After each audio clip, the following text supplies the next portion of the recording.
You can't brute force a one-time pad. Let's encrypt the word hello with a one-time pad. One random key letter for each plaintext letter. Here's the ciphertext we get. Could the original be apple? The key would be cipher minus apple, letter by letter, and that key exists in the keyspace, so apple is a valid decryption.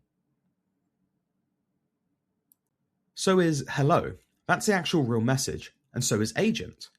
In fact, every possible 5-letter string has exactly one key that produces this ciphertext, not just real words, every possible string. That's because the key is exactly as long as the data. 5 random letters for 5 plaintext letters, one key for every possible message, no exceptions. So the attacker sees this ciphertext and has no way to tell which message is real. The ciphertext carries no information about the plaintext, none. Right, now let's swap OTP for Caesar, same ciphertext, same test. Could this be Apple? We'd need 10 for K, 18 for H, but Caesar uses a single shift for the whole word. These don't agree, so Apple isn't a valid Caesar decryption. What about agent? 10, 1, 10, 1, 24, still all over the place. Not a valid decryption either. Hello though, shift free everywhere, one consistent key. That's valid, and Caesar only has 26 keys, so it only ever has 26 valid decryptions.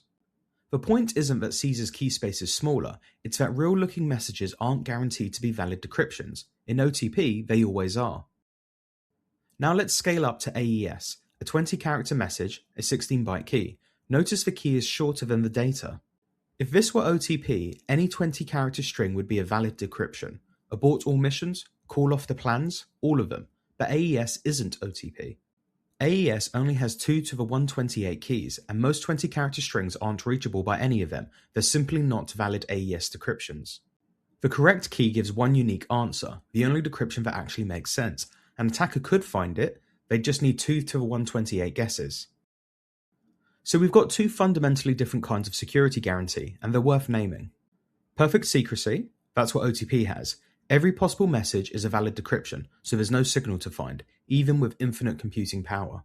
Computational security, what AES and everything else has. One answer is unique and identifiable. The security is just that you can't reach it in time.